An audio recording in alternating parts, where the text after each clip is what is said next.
Well, hello everyone. How you doing today? Welcome to the Week in Geek Chat. Here we're simulcasting on Never Enough Ammo and on Geek Fusion TV. For those of you, depending on which channel you're watching on, I don't know.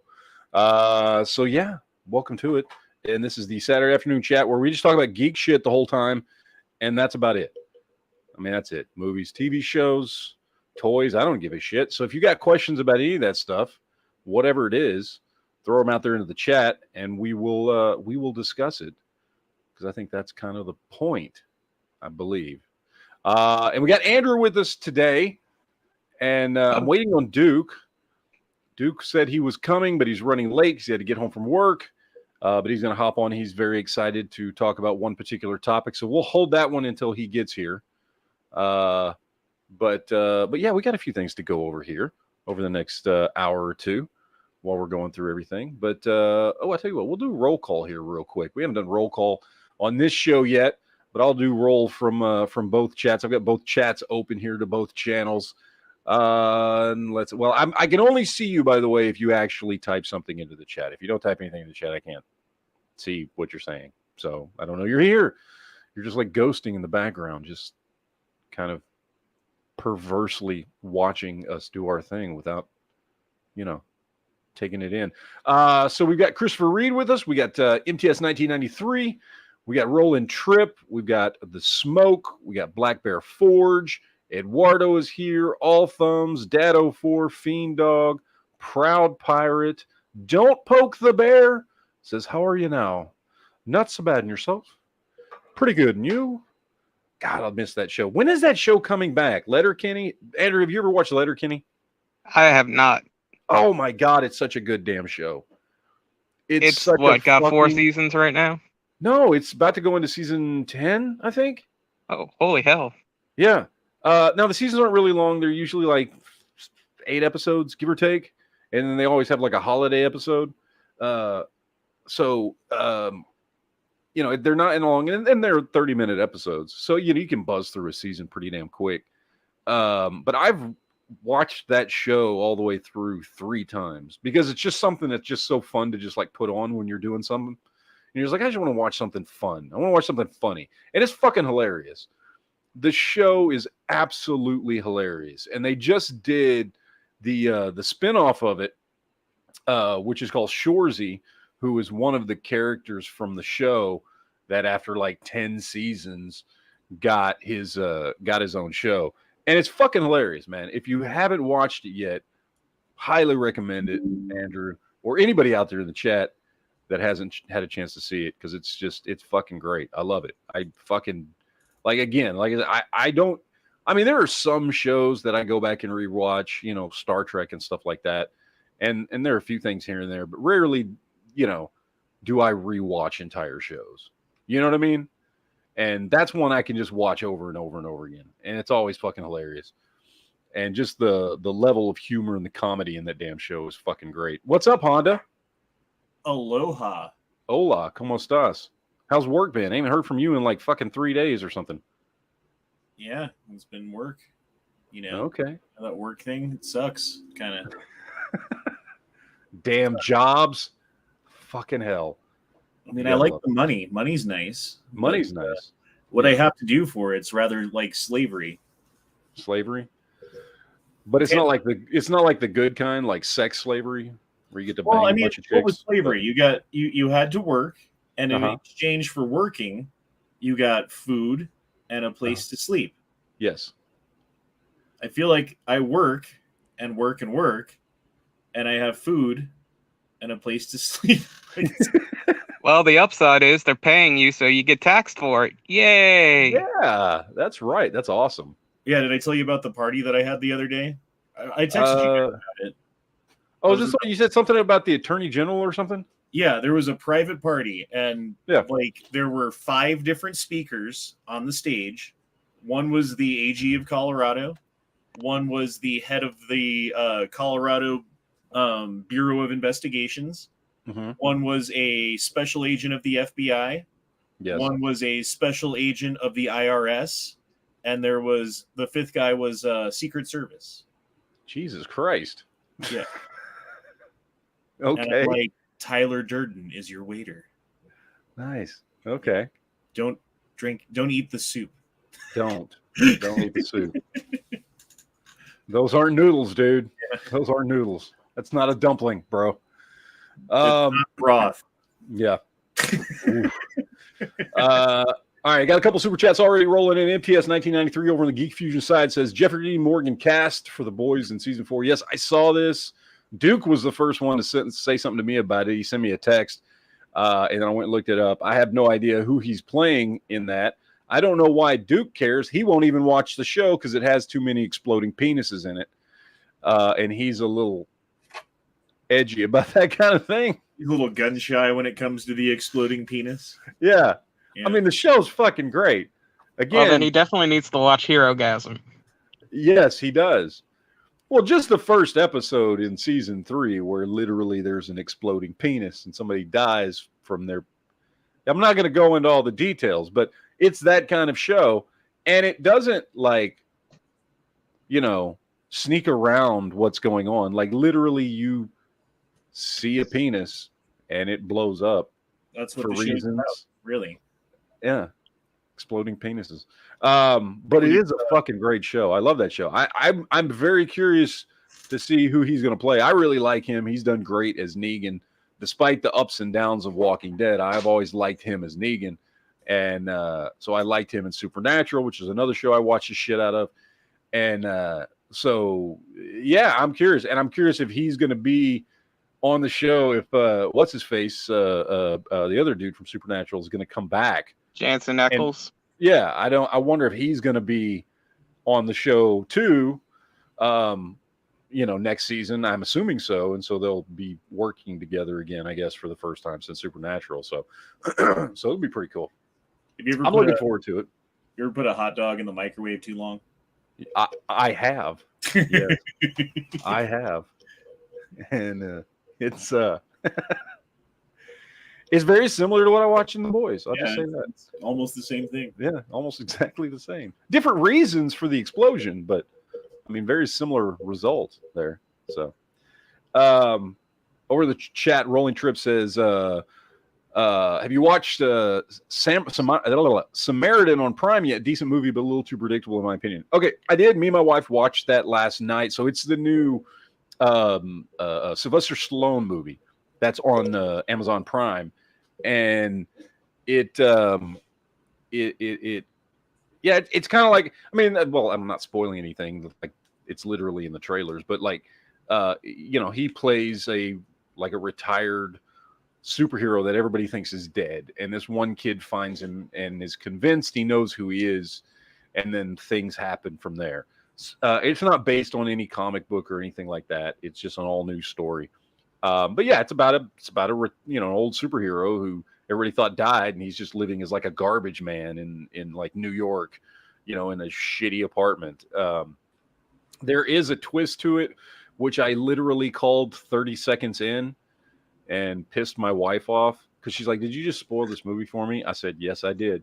And then we watched the whole movie, and sure as shit, I was right. So, there is that. And I mean, I feel like it was a little predictable. If you watch the show and don't catch the twist, good. You might, maybe you'll get a little extra enjoyment out of it. Look, it was a fun movie. And I'll be honest, I like seeing, I grew up with Sylvester Stallone. I like seeing him just utterly just beat the shit out of people and just like butcher. Like he just like kills motherfuckers left and right because he's playing a superhero who's just like ridiculously strong. And he's like fucking bulletproof and shit and like can't really die. And he's just like fucking people up in this movie. And it was kind of fun. It's been a while since we've had like a Rambo movie or something. And he doesn't even use any guns. It's just all with his hands. He just fucks people up throughout this whole movie. And so, yeah, it's not a great movie or anything. But if you got a couple hours to kill and you just want to watch something that's kind of fun and you like Sylvester Stallone, it's definitely worth checking out, watching. It's fun. So, yeah, I liked it. I enjoyed it. My wife enjoyed it. It was a fun movie. Not a great movie, a fun movie. So, kind of like Battleship. We got another super chat from Proud Pirate over on the Never Enough Ammo side. Says, I watched the movie Immortals again today. Great movie. Henry Cavill rocks as Theseus. I really like that fucking movie. I liked that movie the first time I saw it. Have y'all ever seen that movie, Immortals? Which is like the I don't know if I have or not. It's the retelling. Okay, I know of this movie. I haven't seen it. Yeah, so it's a retelling of Theseus and fighting the gods and all this kind of stuff. And Theseus is one of the many, half human sons of Zeus, along with Perseus and Hercules and all. And like he just went around and fucked women left and right and just had kids everywhere. So it's just kind of like a take on his story. I've read the stories of Theseus a long time ago, back when I was in school. I always liked Greek mythology, and I don't remember all the details, but it bases a lot on the mythology behind Theseus, but a lot of it's changed up just for the purposes of a movie and things like that. But it was a lot of fun. It was really good. It kind of reminded me of 300 in a way. Just it was very the stylistic nature in which it was, presented and shot was kind of 300-ish, which I like. Thought it was kind of cool. And I'll say, like, I remember it came out around the same time. Remember that the remake of what's that show from the movie from the 80s? They remade it. Why am I blanking on it? Clash of the Titans. Remember when they remade Clash of the Titans? So it came out like within a year of Clash of the Titans, right? Which all came out on the heels of 300 because everybody was getting all into the mythology crap because 300 exploded and became this big fucking thing. So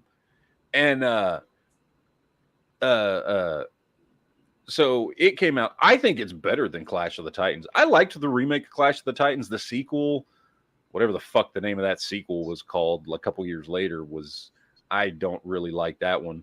But I thought the first one was a good. It'll never be better than the original, and that's probably just because I watched the original like a motherfucker when I was a kid back in the 80s. Which one was the one with Medusa? The first or the second one? Medusa was in. Oh fuck, was she in the first one or the second one? That was the first one. Yeah, okay. Yeah, that's right. Because that's how they kill. That's how they kill the. And so I like that one. The second one, I can't remember what it was called. Oh, Sean Carter said it was called Wrath of the Titans. Maybe that's what it was, something like that. Like, it wasn't a horrible movie, but it wasn't as good as the first one. But I will say, I think that Immortals is better than both of them. It was really well done. And, you got future Superman in that movie playing the lead character. When you said Immortals, I was thinking The Eternals for some reason. I'm like, God, who likes that movie?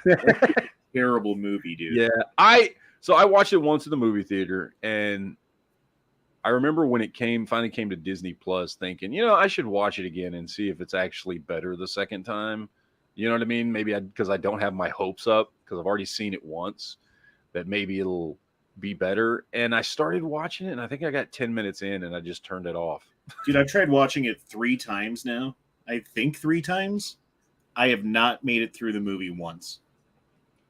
I get halfway through and I get bored and I do something else and I caught the end. I think it's not a good movie. What's funny? So there's good things in the movie that have to do with all the Marvel movies, and there's some decent characters in there, but there was no buildup. It was just, here's this whole cast of like 8 characters or whatever it is that you're supposed to instantly just, if you really want to enjoy the story, you're supposed to instantly care about them. And the problem is, and I know who the Eternals are. I've read some Eternals comics. I'm aware of how they fit into the Marvel universe and all that kind of stuff, although they did change a lot for the movie. So I went in there even knowing who these characters were, and I just found it really hard to give a shit about any of them. And that movie in particular, more so than most other Marvel movies, is way, way about character. And there is not a lot of action until the last 20 minutes of the fucking movie. There's a little bit sprinkled here and there, far less than most average Marvel movies. And so you've got something that's really, really hyper focused on these characters and their interactions with each other and shit. And again, these are characters, obviously none of us knew it because it was the first movie, but even my point of view, having read some of the comics, Like, you're going, you don't know who these fuckers are. You don't know whether or not you like any of them. You know what I mean? You're just trying to figure out about this cast of 8 different fucking characters. I mean, at least with Avengers, we got a Captain America movie and an Iron Man movie and a Thor movie and a fucking Hulk movie. And we got all these fucking movies to like stew with these characters to like them and the adventures they had before you throw them in a movie with a bunch of other characters and you have to split your time between them. Like, you already knew who Iron Man was and Captain America and all this shit. With this movie, it's like, here you go. Here's a fucking handful of motherfuckers, and it's going to all be about, character interactions and development and very little action till the very end. Well, and we hope you give a shit. And it's like, I don't give a shit. Character interaction and development was just crappy, though. Like, it wasn't even that good. Yeah. They put scenes in just to have, like, oh, wouldn't it be cool if we did this kind of scenes? Yeah. Where it's like, oh, hey, we've got this Indian guy. Let's do this like music video shit. Yeah. Like, what the? Yeah. And what's funny is, and I love it and hate it at the same time. I hate it when movies rely too much on nostalgia and fan service. Some movies do that, but when it's done right, like Spider-Man: No Way Home, when it's done right, it's fucking amazing. And I feel like that is a movie that they should have spent more time on fan service, because there's almost no fan service in it at all. And that's another problem. You've thrown a movie into the middle of 27 Marvel movies, and you once reference the Snap and Thanos, and that's it. And there's no other characters that to like ground the movie to make you actually give a little bit of a shit. Characters you already know, or more, maybe some stuff that shows up in this movie because of things that happened in other movies or whatever. Like, this movie could have used some fucking fan service and a little nostalgia to get you to give more of a shit about the characters and the story.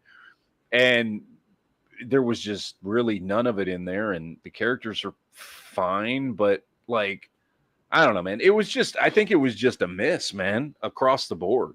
Oh yeah, Oh, they know it. They have to know that they just like whatever formula they used to make that movie was. Yeah, they're like, we're not doing that shit again. Yeah. Well, I think it's probably a case of too many chefs ruin the soup.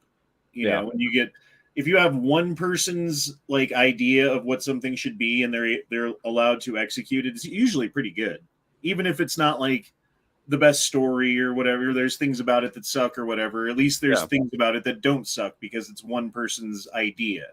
When you get like a committee of people all like contributing, well, we gotta like recognize the LGBTQAI plus thing, and we gotta, you know what I mean? Like, all of these different angles have to be hit in order for everyone to be happy. And when you make everyone happy, no one's happy. Yeah. Well, that may very well have been it, because they were trying to, and it was very obvious from watching the movie, they were trying to make this movie and these characters and some of the things that happened in this movie be very, very relevant to Marvel movies going forward, right? So maybe they did spend too much time trying to make sure too many little things were in this movie, and we've got to set this up, and we got to set this up, and this and this and this and this and this and this and this, and it just didn't work. It just didn't work. It's well, they also tried to jump like there's all of this like story that could have been told in order to make you care about the characters before they even came to Earth, Yeah. And like that's where they should have, like, if they were going to do an Eternals movies, like series of movies, they should have started like having nothing to do with Earth.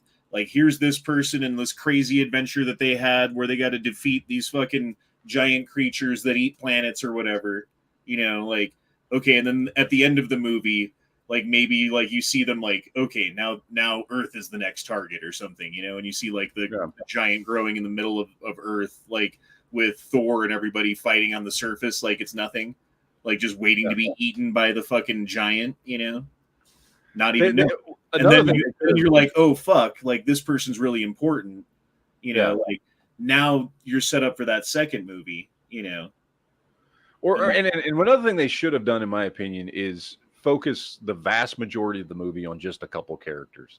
Like, if you wanted that main chick, Cersei, and then pick like another character, and we don't even see the other Eternals till maybe the third act. as she has to like Right, fucking you're like, oh gather. crap, there's other dudes that are just as powerful. Oh, they have different powers too. That's cool. You know, rather than just like, oh, and here's the guy who can influence people's minds. Yeah, and here's the guy who knows how to fucking dance really well. Yeah, like Jesus Christ, dude. It's just... It was not well executed. I get what they were trying to do, but it wasn't well executed at all. So, I mean, it is what it is. It is, in my opinion, the worst MCU movie. And not necessarily. It's just boring, man. It's just not interesting. And at least, like, I used to think Thor: Dark World was the worst one, but I'll be honest, I'd rather watch that. That at least has some good stuff in it. I mean, it's not a great movie, but like, I am more entertained by that movie. I mean, I've at least watched Thor: Dark World probably all the way through at least 3 times.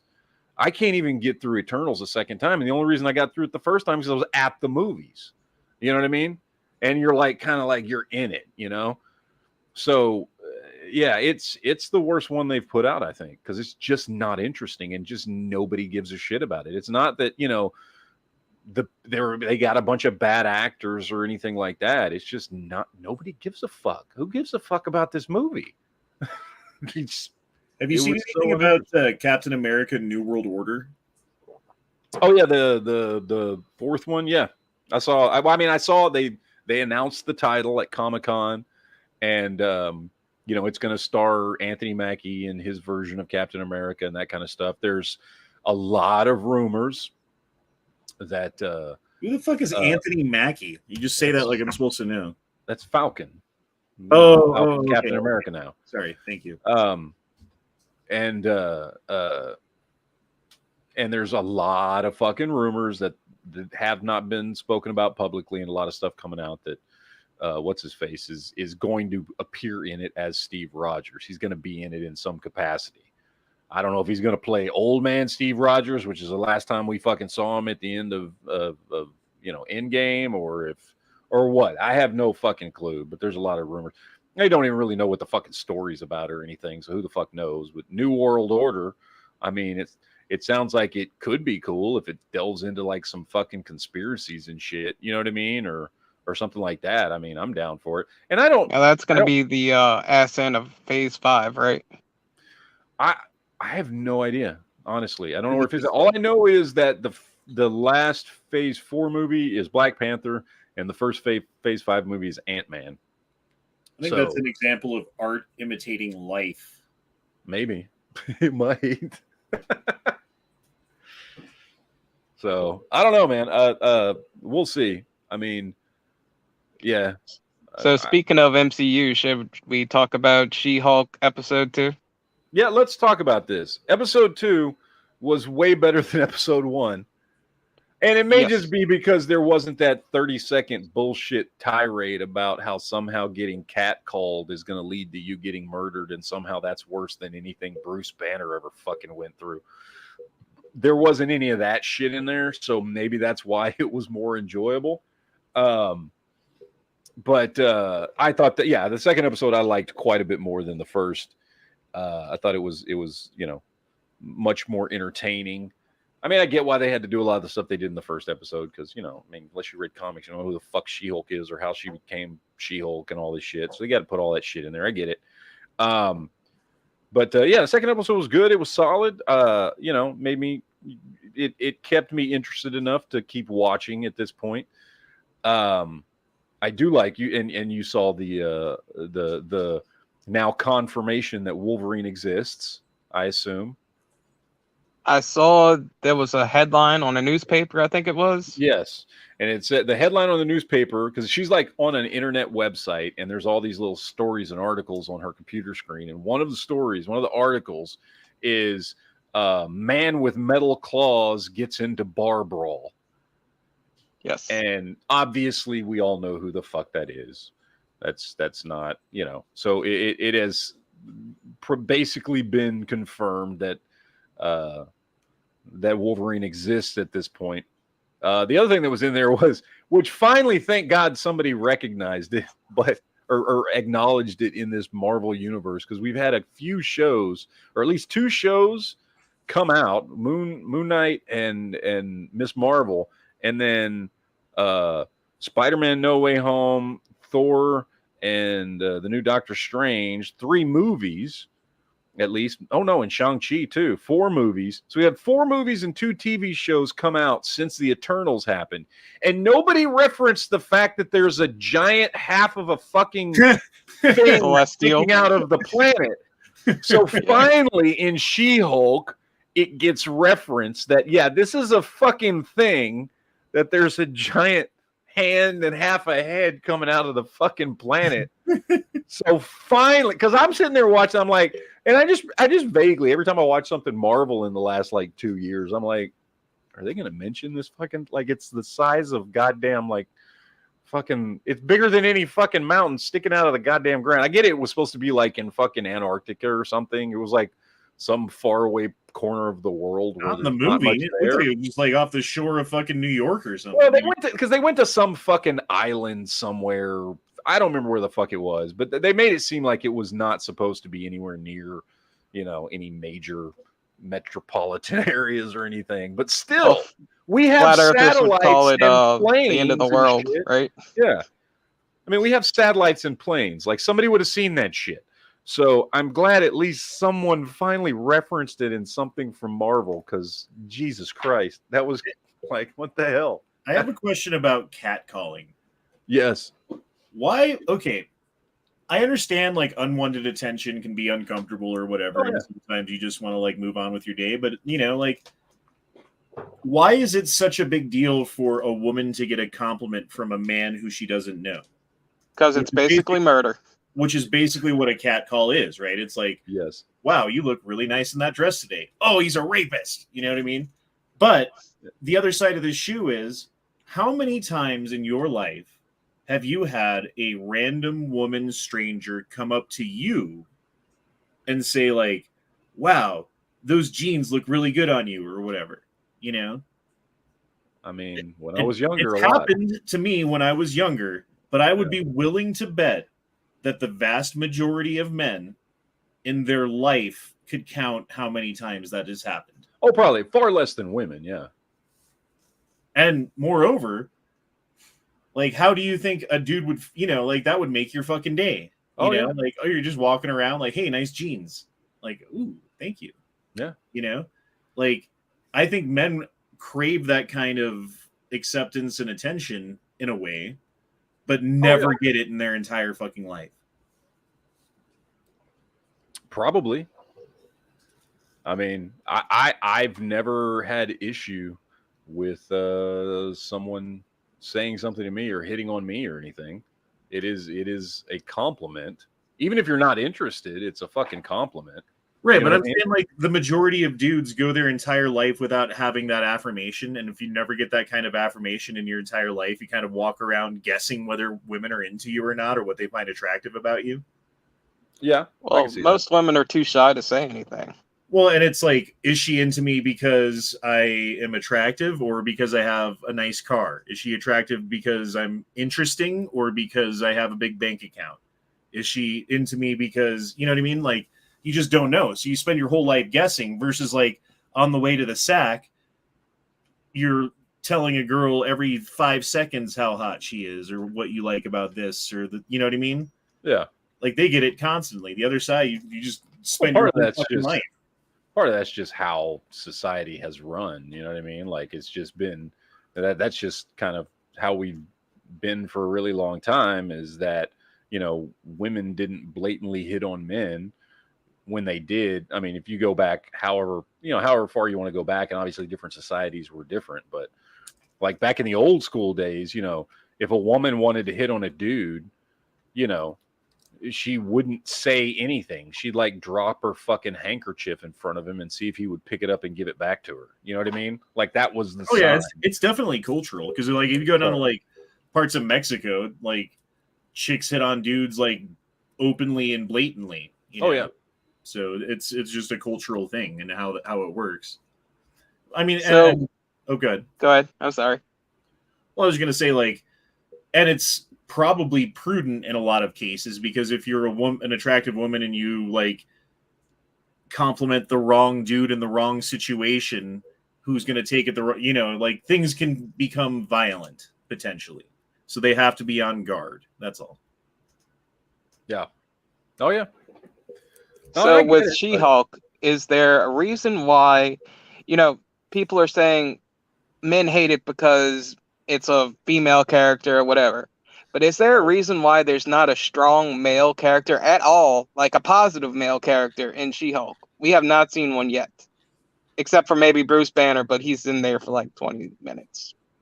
Well, just because it doesn't have to be. I mean, I don't need every story to be about everything. You know what I mean? Like, I don't need. Oh yeah, I get that, but so it's where's I mean, the comics were the same way. You know what I mean? It's a story about her. She's the star. She's the main character. Everybody else is secondary, ancillary characters that, she's always going to be the strongest one. She's always going to be the one that fixes the problem, that figures out the issue, that does all the stuff. It's just like any, I mean, with comic books, it's just like any solo comic book, right? Like you read an Iron Man comic and he's always the one that figures shit out and everybody else is basically a moron compared to him. You know what I mean? And nobody else is competent in whatever needs to be done in that moment, in that issue of the comic, right. It's, I mean, that's just a character thing. I don't think that really has anything to do necessarily, or at least I didn't take it as though it had anything to do with trying to push some like men are stupid and can't do anything, or whatever the issue might be. Like, I'm just like, well, it's her show. You know what I mean? Right. I'm just saying. I mean, look at Homer Simpson or like any fucking sitcom dad for the past 20 years. They're all buffoons. They're all like these fat oafs who were just like, oh, what are you kids doing? I'm just ignorant to everything. And I try to fix my car and I break it, Yeah, right. I'm just saying that there's no neutral or slightly positive men characters in the show. Like, even without superhero powers or whatever, there's like, name one person that you can say, okay, this is a decent human being. This guy is actually pretty okay. They're all kind of either neutral or negative. Yeah, no, there's not any in the show. And I think that's why men are like, well, they're saying that all men are like dogs or whatever, basically. Man equals. I'm not going to say it's not on purpose just because of that 30-second rant in the first fucking episode. So I have no idea. If I'm looking at it from the perspective of somebody who's read the comics, right? Like, other than that 30-second rant, so far there's nothing I'm seeing that hasn't been in existence since 1978, I think, when she first appeared in the comics. You know what I mean? It's the same as it's always been. She's always been the strong female character, the lead of whatever she's in, and she's the chick that, like, throughout the comics went around, and in the comics, She-Hulk banged more superheroes than anybody else. She's literally fucked everybody. Everybody from Iron Man to Hercules to Thor to fucking everybody. Like, she's fucked Star-Lord. She's fucked everybody. She's that type of character, and she's all when she's in her comic, when she's in her stories, like, nobody else compares to her as far as, again, being that kind of lead character or character that really is competent in anything. So that again, that doesn't bother me, but I understand that it could simply be they're doing that on purpose. But if they're doing that on purpose to push an agenda, unfortunately, what I would say is, it almost feels like the people who it's kind of the same thing of the people that got upset about Brie Larson being Captain Marvel, and they went around and saying, well, she's a fucking bitch in the movie, and she's too cocky, and she's this, and I'm like, well, if you read the comic, that's exactly that's the character. Now, she may be like that in real life, and so I would just chalk it up to, hey, good casting. They got a cocky bitch to play a cocky bitch. Like, I don't, you know what I mean? Like, at a certain point, it's like, no one likes that storyline. Like, the Mary Sue, like, just good at everything. Like, that's why fucking Star Wars flopped, because, like, she never got trained in the Force. She just knew how to use it. She didn't know how to kill people with the Force. She just fucking did it, because you don't have to be trained if you just know how. Because but like Luke Skywalker or Darth Vader, like everybody else in the history of Jedi or Sith has had to learn it except for her, because she's just so powerful and amazing. It's like no, I'd say Star Wars flopped because there was no direction with it at all with the 3 movies. Fine, that was my main critique with it. The basic premise, like name a Mary Sue story that people like. There's not one. Aliens. Yeah. Even she had to learn. Terminator. She had to learn too. She did have to learn until like Terminator 2. Yeah. She was more than Ripley. Ripley just kind of like worked on a cargo ship and then escaped and then was asleep for 50 years and then came back and. Well, she managed to escape barely by the skin of her teeth, and then in the second movie, she was the only one who knew anything about anything. Now I will say, like, it's not like she was presented as this fucking badass who could do everything that the Marines could do or anything like that. You know what I mean? But she was presented as a determined, tough woman that ended up being the one that fucking survived, you know, in the end. So it's very similar to like, and maybe I'm just less sensitive to that because I watched too many guys. I grew up watching horror stories, and every fucking horror story is a fucking Mary Sue story. I mean, honestly, there's always the one virgin chick that is so innocent and fucking has no skills and somehow manages to fucking survive every goddamn horror movie.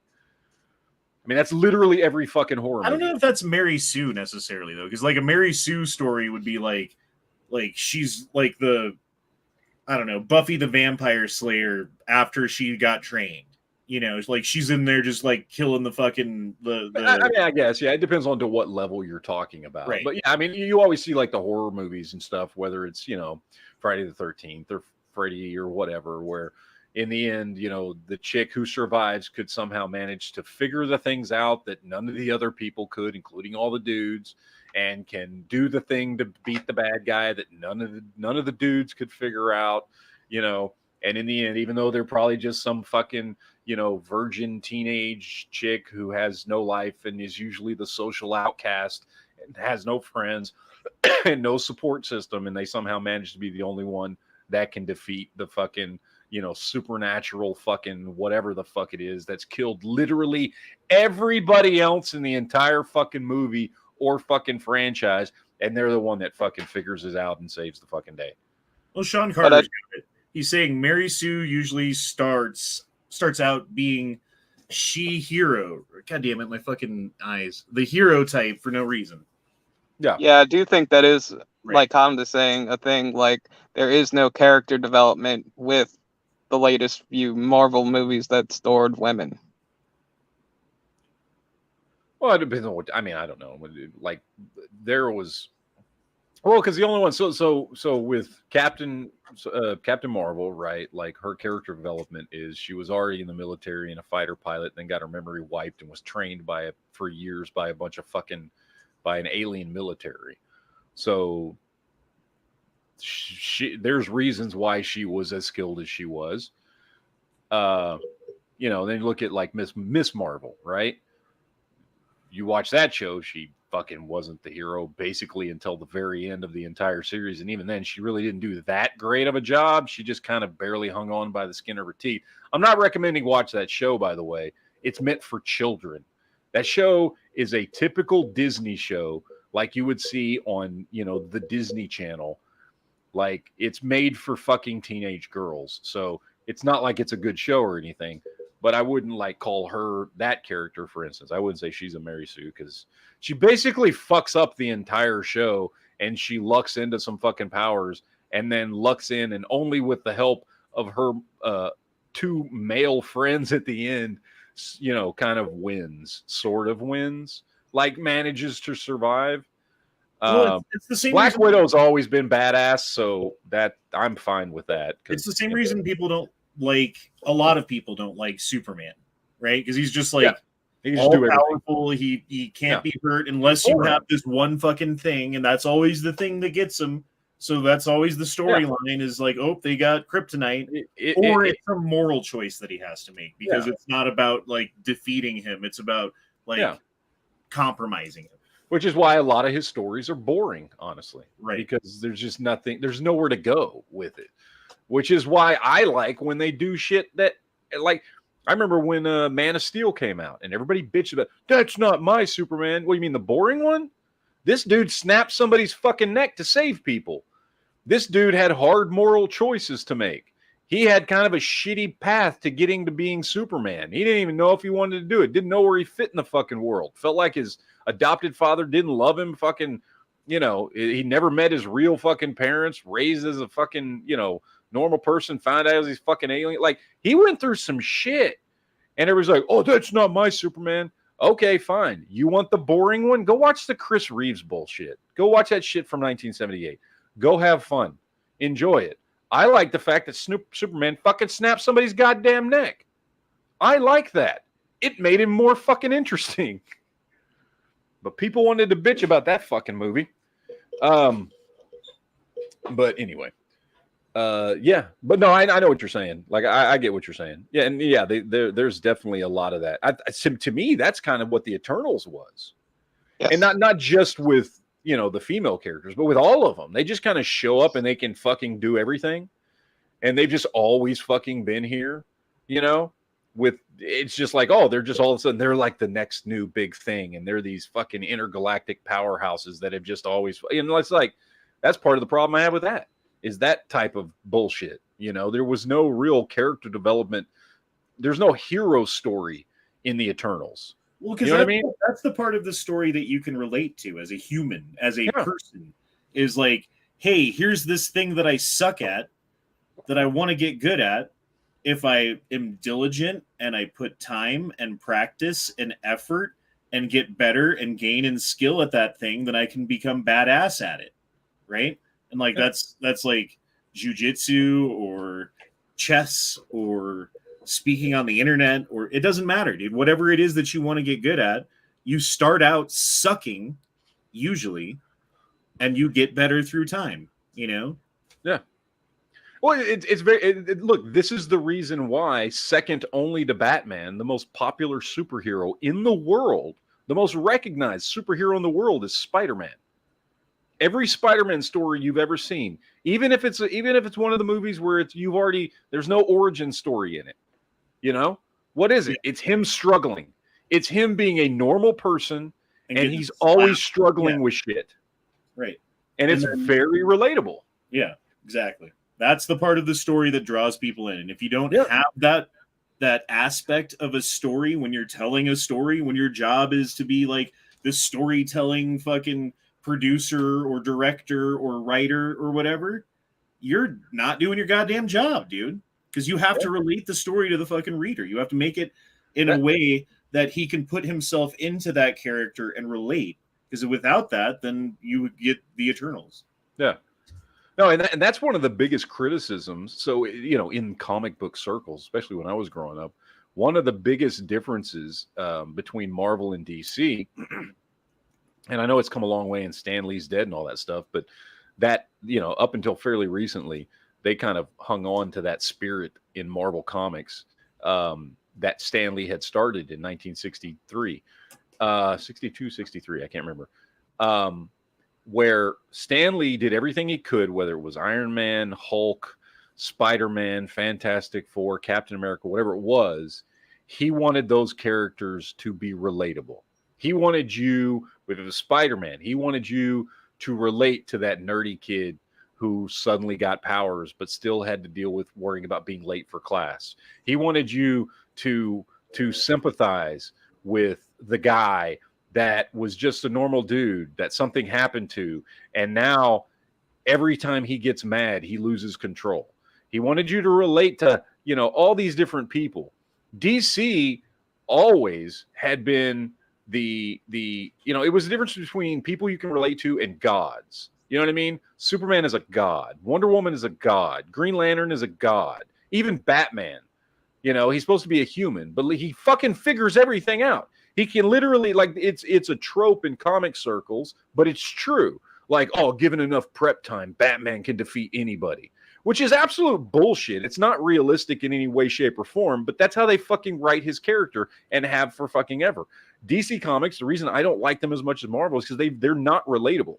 They have very few characters that are relatable, and none of their top tier characters are relatable at all because they all just come off as gods. Okay, you kind of just spilled out why I like Batman, though. Because, like, Batman's just like a normal dude, and like, yeah, like he's going up against these like gods, right? And he always figures out like, oh, if you just do this, or hey, I have kryptonite, or you know what I mean? He does, but it's done, and granted, not nearly as much in the movies as in the comics, but it's done. The comics are ridiculous sometimes. It's done to a ridiculously unrealistic level, where it's like, oh yeah, no. But I still like it. I still, because he's like, ultimately, like, you can't become a god. You can't become Green Lantern. You can't become Superman. But you could feasibly have enough money and a mansion and a butler and a fucking bat car and a jet and a boat and a fucking utility belt. You know what I mean? Yeah. I mean, you could technically, if you had the money, you could. Now, the chances are in real life, you would immediately get hunted down by pretty high. The FBI. No. You figure anything out? Probably not. But yeah. In theory, yes. The one thing I do like about Batman is the wear and tear on his body. That's realistic. It is. I don't know. I've never been a huge Batman fan. I mainly just because I just thought, well, I've said this shit before, but like I just think the shit he does just proves he's just as psychotic as the Joker or anybody he hunts. The only difference is he won't kill people. Oh yeah, but the fact that he Batman money into like improving the city. Yeah. Then he's just using billions of dollars to further his own psychosis. Is all he's really doing. You know what I mean? He barely helps the city of Gotham, and certainly not to any level that his billions of dollars could be used to help the city of Gotham. If that's what he really wanted to do, if he was really being altruistic and wanted to, fucking really be, that kind of person and help the poor and do all this stuff and try and clean up crime, like he could spend his money way, way, way better than that. But instead, he does it to further his own fucking psychotic mind, which is he wants to run around like a fucking bat and drive. You know what I mean? Like, he's fucking nuts, man. Yeah, and like train an orphan boy to fight criminals in a mask. Yeah, he's insane. He's fucking insane. Like there's this one line in The Killing Joke, which I know a lot of people know it from that movie, that animated movie that came out a few years ago. The book is actually way better. It's not just a comic; it's like a graphic novel. It's like a special one-off thing. And but there's this one line in that book that basically it's when he finally catches Joker, and Joker's just fucking laughing at him, and he's like, you're just one bad day away from being me. That's all you are. You're one fucking bad day away from being me. And it's just a fucking great line because it's fucking true. Like, one bad day and fucking Batman all of a sudden is the next fucking Joker because he's fucking psycho. Was that the one where Batgirl got paralyzed? Yeah, that's the one where he shoots. Yeah, Joker shows up and fucking shoots her and paralyzes her. Yeah, it's a great story. The movie was okay. It was okay. It hit some of the basic points of the story, but the book is way fucking better. So getting back to She-Hulk for 1 second. Yeah. It looks like Hulk is going to be in Secret Invasion. Yep. That's what I'd take out of that anyway. Yeah. I think so, but then again, that ship was from Sakaar. So there's also theories floating around that maybe this somehow leads to a Planet Hulk storyline or a World War Hulk storyline, but that would mean that at some point Hulk would have to then take over the body again instead of Bruce. So I'm all for that. Let's do that. Oh, I'm down. I'm 100% down with that. That's like the best Hulk storyline ever. That whole World War Hulk, Planet Hulk fucking storyline is like the best Hulk storyline ever in comic book history. Period. It'd be cool to see Professor Hulk to like pissed off Hulk change. Yeah. Just like have the fucking like, oh, I have control of this. Everything's good. Oh, I'm fighting these dudes. Oh, I'm losing, and then Hulk's just like, fuck you. The whole Planet Hulk thing is fucking great because I mean the storyline is essentially Hulk basically gets out of control and he's just getting angrier and angrier and like rampaging across the fucking world. And the Avengers can't stop him. And like nobody can. And they don't know what the fuck to do. So they manage basically to get him into a ship and they launch him into space to get him off the fucking planet. And then he crash lands on this planet, like on the other side of the fucking galaxy. Turns out it's a planet. And that's where they took some of that Thor Ragnarok stuff from, the whole Planet Hulk storyline. Because he crash lands on this planet where he's forced to compete in gladiatorial combat. And while he's there, he meets an alien woman and he actually fucking marries her as Hulk and has a kid with her and all this shit. But then something happens and the ship he crash landed on fucking like goes nuclear and blows up because he doesn't know this, but it turns out somebody was messing with it on the planet. And it blows up and basically kills everybody on the fucking planet except for him. He's the only one that could survive. Kills his wife, all that shit. And even his kid? Well, you find out later his kid didn't die, but he thinks his kid is dead.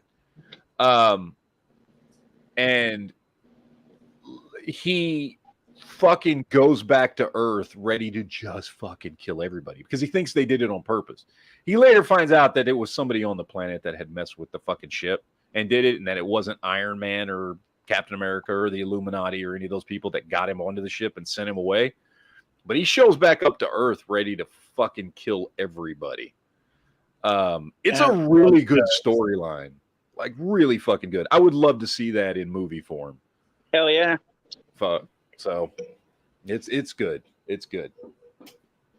Randy Butternub's out in the chat says, honestly, though, Man of Steel was legit. I love Man of Steel. It's one of my favorite comic book movies. And I get a lot of shit for that. And I don't care. I fucking think it's a fantastic movie. I've watched that movie so many fucking times, and I love it every fucking time. It is the best Superman story outside of the comic books. Better than any movie, better than any fucking TV show, anything. And that's the one with Henry Cavill, right? Yeah, the one from 2011. I fucking love that movie. And I unapologetically love that movie. So, yeah. I still think Logan's the best superhero movie, though. I think Endgame is the best superhero movie, but Endgame's fun. It's Endgame is like the culmination of all my little childhood geek dreams come to life when I never thought I would ever see any of that shit on the movie screen ever in my life. That's a fight that I've had in my imagination as a child many times. Yeah. On screen, and they did actually a really good job. Yeah. Like, they did better than my imagination. Which I would never have imagined it would be that good. Yeah. So, yeah. Hammer Drop says, best sci-fi movie ever was The Last Starfighter. I love The Last Starfighter. I would not consider it the best sci-fi movie ever. But I love The Last Starfighter. I watched that shit so many times as a kid. I've watched it as an adult. I think it still holds up. They're supposed to be coming out with a new Last Starfighter movie. And I don't know if it's going to be a remake or just a continuation of the story. I would rather see it be a continuation of the story where that same guy is now, he's now older. He's old. He's probably, I think the actor's probably in his fucking late 50s. And, he helps find like the next generation of fucking starfighters. So he comes back to Earth and he starts helping, and maybe they do it through fucking, Xbox games instead of arcade games or whatever. You know what I mean? Like, update it. But don't get rid of that old story. That old story is solid. That old story is good. You can just continue that story. What they need to do is make it for kids. They need to make it a kids movie that adults can enjoy. Yes. Yeah, go the Pixar route. That's what Pixar does. That's what the original. And if they make it like, oh, we're just going to make it for the nostalgia people who saw this when they were a kid. Yeah. And kids aren't going to get it at all. Then it's not going to be popular. To me, that's where they fucked up with that when they did that other Tron movie. Because I didn't find that movie fun at all, like the first one was. The first movie was fun. It was a kids movie that adults could enjoy, and it was fun. The second movie had great special effects and had some cool action in it, but I did not think that movie was fun at all. it only existed to be like, oh, you love this thing as a kid. Now here's an adult version for you. And I thought it just there was no actual fun enjoyment in the movie. It looked really fucking cool. And it was cool to get some of the characters back and stuff. But I didn't have fun watching that movie the way I do the original. Dude, the irony, I did not like the original movie. I think I saw it like once or twice when I was a kid, and just like it was like weird fucking like late 70s technology or whatever it was made, you know what I mean? Like, yeah. I don't know, I just didn't like it. My youngest son, from when that movie came out, I forget what year did that come out? Fucking early 2010s, probably. Like 2012, maybe something like that. Yeah. So yeah, like 10 years ago. So he would have been 5 years old when it came out. Yeah, he loved that movie and has always loved that movie, and like still plays this like Tron video game that no one's ever heard of because he likes it. You know what I mean? Like he's still into it. I mean, look, it was a visually really, really cool movie, and it had some cool action scenes in there too. Like it really did. I mean, I'm not saying it was a bad movie. I'm just saying I didn't find it fun the way the first movie was fun for me. He was all upset when they canceled the second one. Oh yeah. Well, I know they did a cartoon for a while, which I've heard is considerably better than the movie was. They did a cartoon on like Disney or something like that, like Disney XD, I think. I think my son watched it, or one of my kids watched that show, and I'd heard that the show, which got a season or two, I think, was better than the movie was. But I've never watched it to make. How cool would it be to have like you can modify? I forget what kind of motorcycle it is, but you can make a Tron bike. Oh, dude, I've seen custom Tron bikes before. They're fucking sweet. Yeah. Yeah. I went to a there was a one time at the Dallas Fair, which is the state fair, Texas State Fair. This would have probably been early 90s, I think. And they had a big badass car show. In fact, I've still got pictures of some of the stuff. I was going around taking pictures of all these fucking sweet ass cars, because they would let you sit in the fucking cars. So, I'm like fucking 14 or whatever.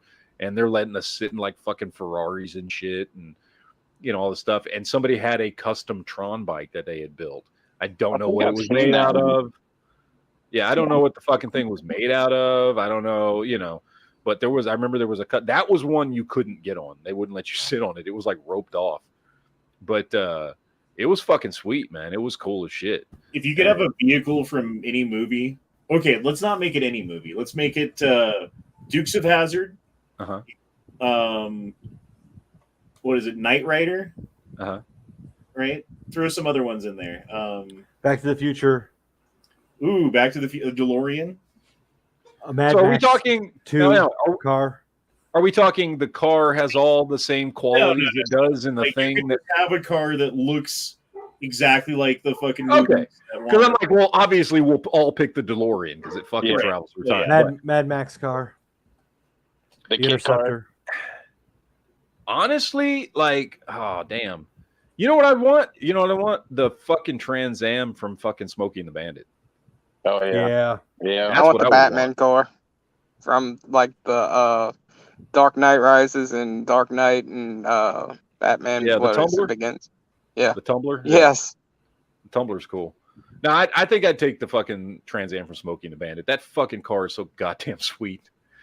Like that thing is just. Yeah, you have to drive this to work. This is your daily driver. Oh fuck! I would drive the shit out of that Trans Am. Yeah, that would be awesome. I think I'd like to drive the General Lee every day. That'd be fun. That would be that's like a close second. Although Knight Rider was fucking cool as shit too. That fucking but only like old people would get it. Kids wouldn't know. Everyone knows the General Lee. Yeah, and I don't think anybody would get like I don't think today like I think the General Lee probably stands out more than any of the other ones we're talking about outside the fucking Batmobile, but the Smokey and the Bandit Trans Am, even if nobody knew what the fuck Smokey and the Bandit was, they look at that car with that big fucking gold bird on the fucking front of that motherfucker with the T-tops, be like, that's fucking sweet, dude. It is pretty cool. I've always liked T-tops. That is a fucking sweet-ass car. From the Dukes of Hazzard, how many fucking Chargers do you think they went through on that show? I heard once, and I want to say it was like 70-something. Yeah. It was a lot. like a fuck ton of those goddamn things because it was what 5 or 6 seasons of that Oh, show. I think it's more than that. Is it more than that? They affect. From what I heard, is they affected like there's a reason they're the reason why there's less available now is because they went through so many at the time. Yeah, that might be. Oh, what about the Bluesmobile? It's cool, but it's not the. It's cool, but not like that cool. What about Sam and Dean's Impala? Oh, Sam and Dean's Impala is fucking sweet as shit. Yeah, that's a nice car. I'd still rather have the Trans Am though. The 18 van, god damn it. Sorry. Did you ever see that episode of Supernatural where they went to what would be considered our world? Oh God, that's one of the best fucking episodes of Supernatural. Yeah. And they actually see the junkyard of all of Sam and Dean's cars, all the Impalas just fucking mangled everywhere. Yeah. Yeah, that's one of my favorite episodes. That's fucking great. I love that show. We got a super chat from Big D says, I want the Interceptor from The Wraith. Oh, yeah. Remember The Wraith, the Charlie Sheen movie, where it's about the dude and like right at the beginning of the movie, he dies in a street race with like this street race gang. It like takes place in like fucking Arizona or something. I don't know. It's out in the desert or something. And then it like fast forwards and then this mysterious guy shows up and starts hitting on the other guy's girlfriend, the guy who died. Now his girlfriend's dating or whatever, hooked up with one of the gang members. And then at the same time, that dude's played by Charlie Sheen. At the same time, Charlie Sheen shows up. This fucking like mysterious driver keeps showing up to race people and he's got like a motorcycle helmet on and a fucking futuristic looking car and he never takes the helmet off. Nobody ever sees his fucking face and the car is just this weird futuristic looking thing. And every time he races somebody, they fucking die. And then spoiler alert, in the end, it turns out that is Charlie Sheen. And Charlie Sheen is like some reincarnated ghost of the guy that died at the beginning of the fucking movie. And he's getting revenge. I don't remember. It's a weird 80s movie, but it's good. I have not seen this movie for like 30 years. And as you describe it, I'm like, oh, yeah. Yeah. Yeah, dude. That movie's fucking great, I remember man. liking the movie when I saw it. Yeah. But I said, it's been 30 fucking years. Yeah. Would y'all daily drive the fucking car from Fast and the Furious? The one that Dom has, the black one, the Charger. Yeah. Fuck yeah. Yeah, fuck yeah. What about the Mustang from Gone in 60 Seconds? Hell yeah. Oh, yes. Yeah. The Eleanor. Sorry, Eleanor. Honda Civics from fucking Fast and Furious 1. Jesus Christ. Oh, yeah. Those cars are cool. Yeah. Oh, that's fucking good. I drive a not super cool car, so any car that I have is going to be an upgrade. Like I'm just getting by, so like anything I take, I'm excited about. Yep. The thing is, you can make one of those Honda Civics for not that much money. Get like a late '90s Honda Civic with the I forget the K100 series motor, and then you buy like Chinese turbos and throw them on there for a couple $100 and like do a couple little tweak things with the ECU, and yeah, you have like a crap ton of horsepower, and you strip it out and get it all light, and you've got a 10-second car. Yep. Yeah, I had a '98 Honda Civic EX, and it was pretty good, but it's still not a daily drive. Like it's not a car I'd want to drive anymore. I don't know. My buddy used to have a hatchback, like a late '90s Civic hatchback 2-door. Probably a DX. I forget. It was a race car though, because it was manual, and he drove that thing like a go-kart. Man, it was great. My mom had a fucking Civic like that hatchback, and it damn near killed her because the fucking accelerator got stuck, and she was just flying down the fucking road. The brakes wouldn't do anything, and she just kept speeding up more and more and more. And finally, what she ended up doing was just turning the ignition off. Should have started with that. Couldn't like throw it in neutral or something? No. Damn. I don't know. I was a kid when that happened, but now that Duke is here, he had a topic we wanted to get to. Now that Duke is here, we can talk about the thing what's up, baby? Waited an hour to talk about. I'm sorry. What's up? What you got? Motherfucker. Well, first off, my bad, homie. God damn, motherfucker! First off, Right. I got your birthday present here. Oh, man, you should open it up on camera, unless there's a dildo in there. No, I'm sending him a birthday present. Oh, I thought you. Okay. Yeah, I'm From sending him a birthday present. meatspin.com. I'm gonna drop it in. I'm gonna drop it off in the mail on Monday. Too kind. But It's House so of the strong, Dragon, Game of Thrones. Oh my gosh, such a good show, right? God damn, we were talking about it the other night. I'm now excited again for Sundays. It's been a long time. It's since Game of Thrones, and it's for me, it's like the level of the height of Walking Dead. Yes, where it was like you couldn't wait. It was the season 4 to 5 where you're just every episode you got excited for, and that's what this is again because this is great. This is height of what we loved about Game of Thrones. Dude, that real first quick, episode, is there 2 episodes out yet, or is it just one? The second one comes out tomorrow. Okay, go on. I've seen it. I wanted to make sure I wasn't getting spoilers. That's all. No. But I mean, that first episode was so fucking good. Seriously, it was. Like, holy, I was not, and part of this is, I went back. This is why I went back and rewatched the end of the series again and all that kind of stuff. But last time I had watched it, obviously, I, like many people, was a little disappointed in the end. I do have a better appreciation for it now, but going into it, like, I honestly, with the things that happened in the final season, even though I've kind of changed my mind about it a little bit, I still understand all the complaints and all that kind of stuff. So I did not honestly, I wanted to see the show, but I wasn't sure how good it was going to be. Yep. I went into it cautiously going, okay, let's watch it. Let's see if it's any good. I'm going to go into it with an open mind. I'm not going to expect it to be fucking, Game of Thrones. I'm going to temper my expectations here a little bit. And I was just fucking blown away with how much I enjoyed it. Yeah. I actually have 2 questions about that show for y'all. Mm-hmm. One is how soon until I can't remember their names because I've only watched that episode once. But the uncle and the niece that was just named the successor. Rhaenyra? Yeah. Do you think they'll hook up? And the other question is, when did that actually start? Because in Game of Thrones, the Targaryens only ever mated and slept with Targaryens. But in that episode, you got the queen that never was, that was married to that black dude that wasn't a Targaryen. And it was Hightower, I think. Yes, Hightower. But when did that actually arise where they actually started only keeping it in the bloodline?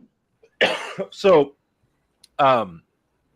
first of all, that niece and her uncle are never going to fucking hook up. They are I think the 2 butting heads of the show, right? Okay. Yeah, I don't think they're gonna. Joffrey tells a tale in Game of Thrones that talks about their civil war. That's what this show is about. Okay. Obviously, we're seeing. We have no source material, so we know that the king is probably going to die. He's got that wound, right? So we can guarantee he's going to die sometime, and then there will be a fight for who's in control. I think it may even be a trifecta because we have the queen who never was, versus the uncle versus the daughter. So that's going to be how this gets set up. Yeah, that's what we're looking at. Yep. As far as the whole incest thing goes, so that was something, and I don't remember where I got this from, if it was something I read on the internet or if it was from one of the episodes or what. But from what I remember with the Targaryens, it was like 50-50. Like, some Targaryens absolutely were like fucking their sisters and cousins and shit, and then some wouldn't do it. And so it was over the course of 1,000 years or whatever during the Targaryen reign. So there was some alternate bloodlines that had been introduced into the Targaryen, whatever. So it wasn't all just incest. There was a lot of incest, but it wasn't all incest. Yeah, because even in Game of Thrones, Rhaegar, the guy who wasn't king yet, but he was lined up to be king, but then he married. Anyway, he married he married the Dornish girl first. Yeah. And then yeah, divorced her and took Stark for his wife. Yep. CPU Shark says, who thinks Daemon will become king of the White Walkers? No, we know who the king of the White Walkers is. It's shown there's an episode of Game of Thrones where Bran is in I forget what they call that fucking tree. He's down there with the roots with the three-eyed raven, and he's given all these visions.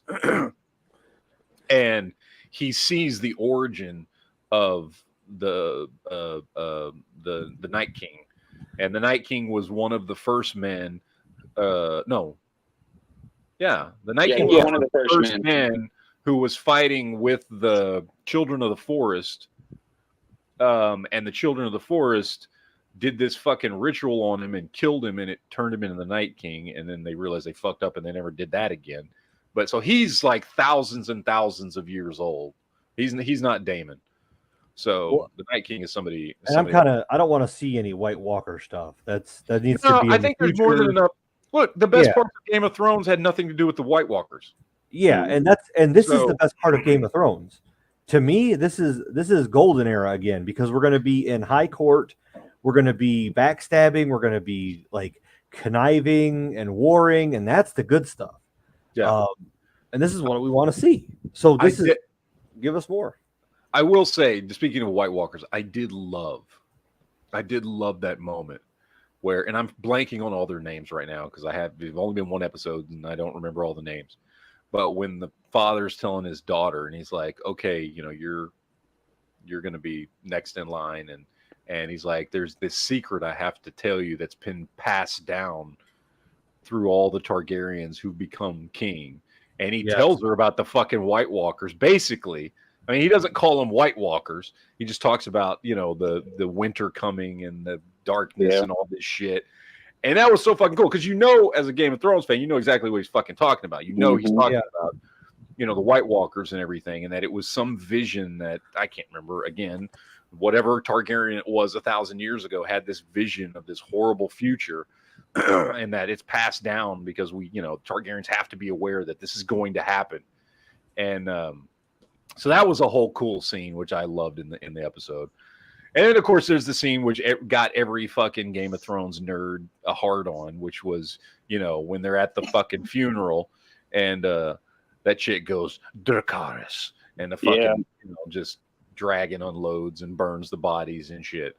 So yeah, there was a lot of cool stuff. That episode was just fucking solid, man, through and through. It's one of the best premiere episodes of a show I have ever seen. Well, it was good. It jumped in front of Stranger Things and anything else this year. It's the number one watched show. It got renewed yesterday for a season 2. Yep. After one episode. Yep. Which, I mean, is not really surprising, but that's a good sign. Yes. Walking Dead used to do the same thing. They would do one episode and then they would come out with, "Yep, it's been renewed," because they would see all the fandom. And this could be good. And this is good all around, because if they can capture what we liked about the main story of Game of Thrones, we're looking at a decade at least. Another decade of this. They'll drag this out and they'll do more stuff because we like it and it's done well. They captured the essence of what the show was, the brutality, the engagement, the backstabbing. That was captured, and then it was reimagined in this first episode. Hopefully they don't, jack it up. But this could be good for everybody who enjoys this stuff. Yep. I can't wait to see more dragons introduced, and then dragon fighting with them, because with Stannis Baratheon's daughter, how she read the story of those 3 Targaryens to the onion dude, I can't remember his name off the bat. Sir Deimos. No. Something with the dude. Onion Knight, whatever his name was. But Davos. No, Davos. Yeah, Davos. But I would love to see more dragons introduced, and then because I can kind of foresee that Rhaenyr's whatever her name is, her and her uncle battling in the sky with the dragons. Yeah, because they're fighting over the throne. Oh, we're getting a dragon fight at some point. Yeah. There's no doubt about that. Let me catch up on a couple super chats here, and we'll get back to House of the Dragon. Vanderick says, hello, everyone. Hope all is well, and life is going your way, even under this administration. I do appreciate it, Vanderick. And, I mean, we're all, I think, we're just going along to get along at this point and trying to make it through life because, yeah. Another one here from Zorro says, if it's cool, can I have a link to the chat? Yeah, hit me up on Discord. I'll send you a link. So, yes, that would be a yes. That fucking scene, though, when the gold cloaks just tear through the fucking town, man. Dude, how did you handle the dude getting his balls and penis chopped off? How did you handle Oh, my God, that was fucking... I felt that. Dude, he had the same scream as the guy who bread knifed. That's true. Yeah. Duke, are you there? Motherfucker, he's gone again.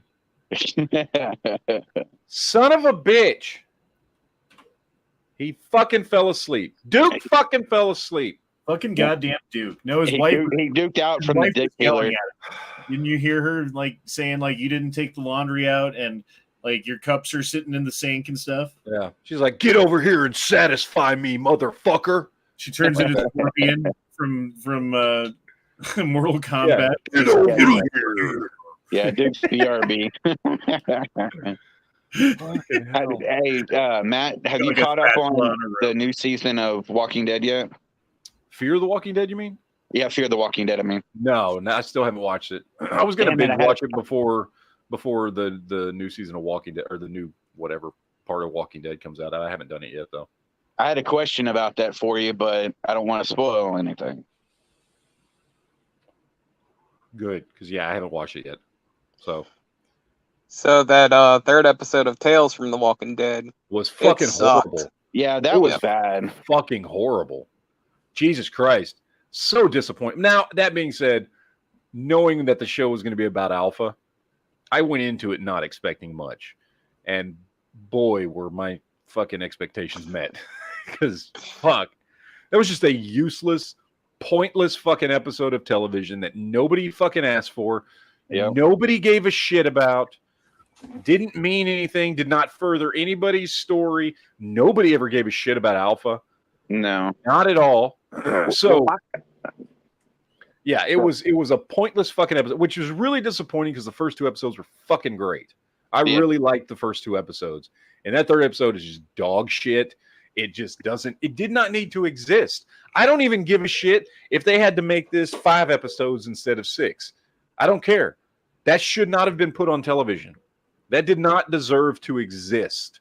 It was just pointless. It wasn't entertaining. There was no characters that you give a shit about. It didn't do anything for anybody's fucking stories. Nothing. It was fucking pointless. And it didn't make sense because it didn't go in line. Because in Walking Dead, when they are doing flashbacks on Alpha, kind of explaining where she came from and how she became a Whisperer, you know, she went into that one building where Beta was, and he almost killed her, and then they joined forces. But in that episode of Tales of the Walking Dead, you know, she gets off the boat, and then bam, she meets the fucking Whisperer shortly after that.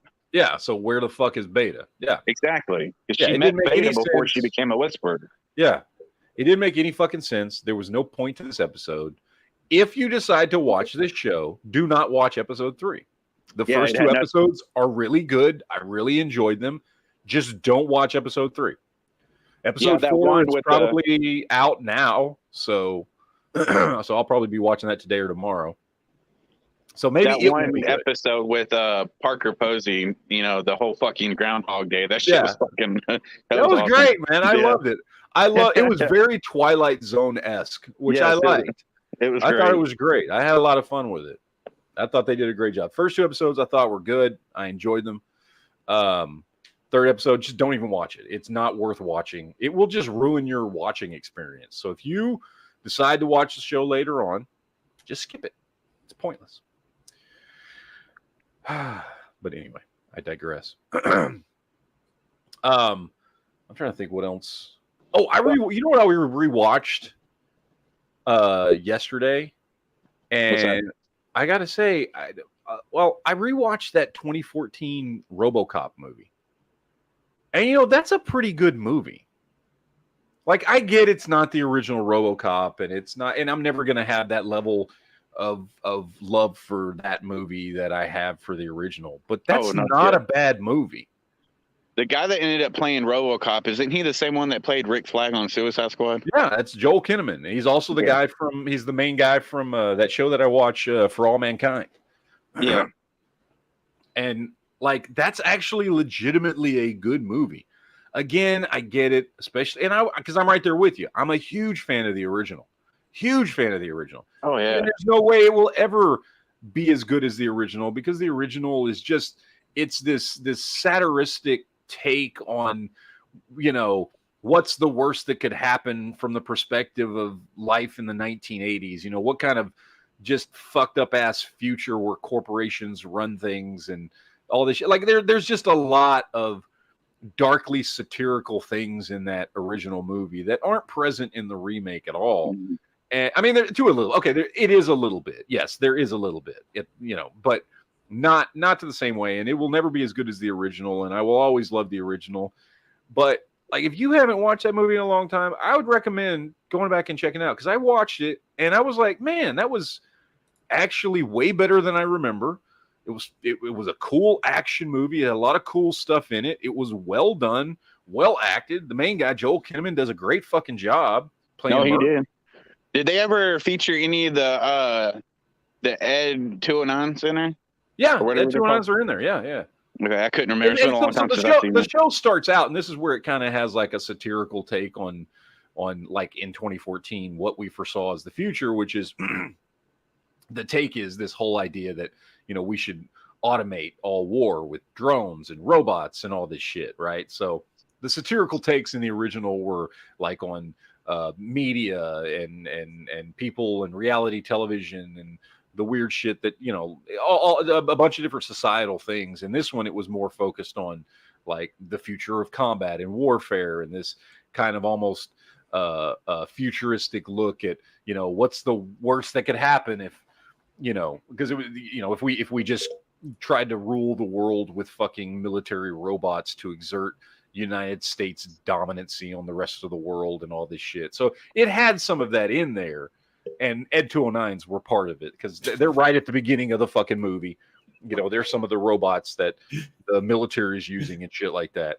But so yeah, it's got a lot of that stuff in there. But it was legitimately, it was a good movie, and I enjoyed it a lot more than I remember enjoying it when I first watched it.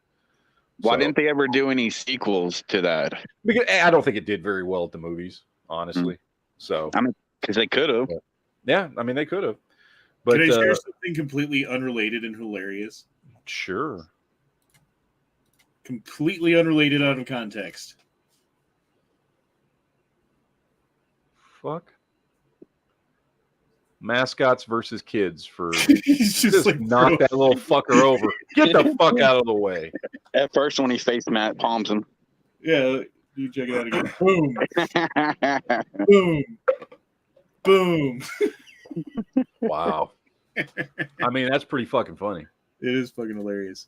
Did you ever watch, and I'm sure you're already aware of it, but did you ever watch that TV series Resident Evil? I know you said you watched one episode. I watched the first episode, and it was not good, and I never went back and watched any of the rest of it. I heard that they canceled it. Yeah, they did, because it sucked. If the first episode is anything to go by, it sucked. So, well, yeah. Netflix is where good ideas go to die. Yeah. I mean, I don't know, but like I said, I watched the first episode and I had no interest in watching anymore. I kept telling myself, I'm gonna watch it. I'll watch it. I'll give it a chance. Blah blah blah blah blah, and I just never did. And I can't say I'm really upset about that, because that first episode just. Besides Stranger Things, what original Netflix show did y'all watch has not been canceled and actually ended on a good note? Ended? Something that actually has ended? Yes. That started on Netflix. Yes. Started on that. Oh, God, well, it hasn't ended, but Black Summer. That's always been good. Oh, look who's back. Yeah, I'm waiting for season 3 on that one, because that was the good show. Should be soon. That actually, Matt looked it up a while ago, and it's set to that we sleep on that, because that drops without anything going on. It's just like, oh, here it is, and it's right. Yeah, season 2 was amazing, and usually season 2s of shows struggle because season 1 is magic. Season 2 struggles to find its place because it's trying to recapture it. Season 3 they usually get back to it, but man, this season 2 of Black Summer was beautiful. Yeah, it was. Dude, my favorite part was the mom and daughter had their own secret code while playing cards. That was fucking awesome. The way that they do those scenes are so unsettling.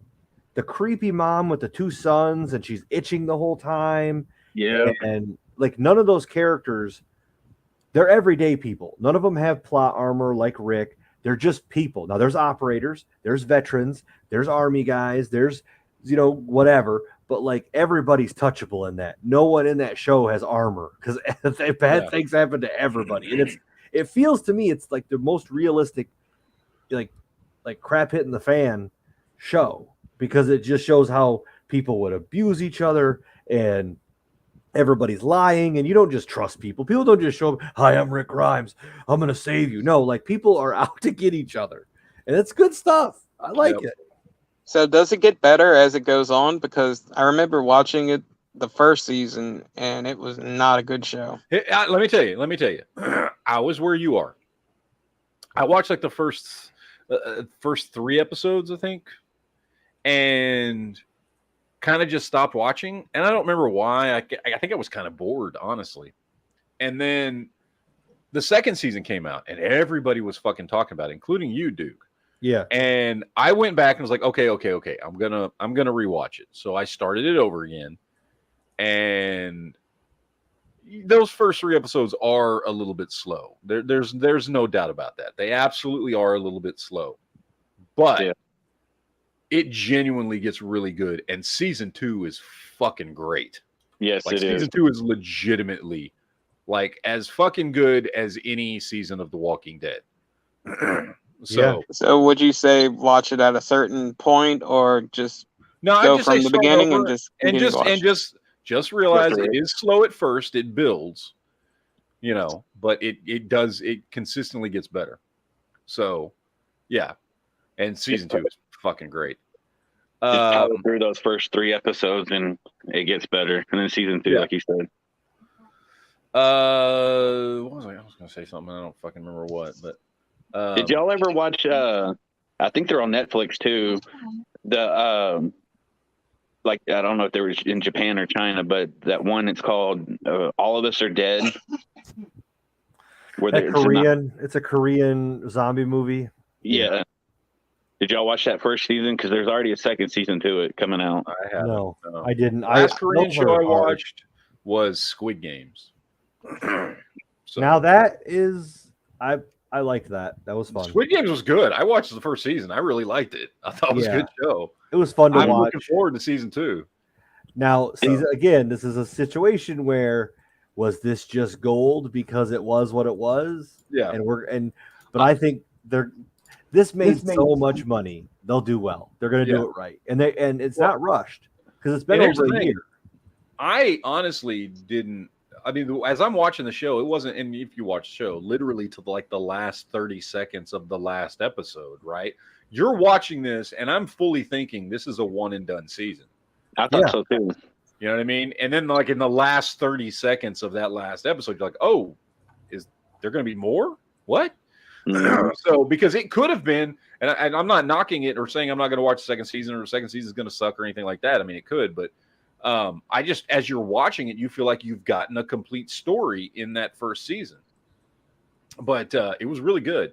So I am looking forward to season 2 whenever the fuck that comes out. So now I don't know if they did a second one or not, but if they didn't, I think they should to that Train to Busan.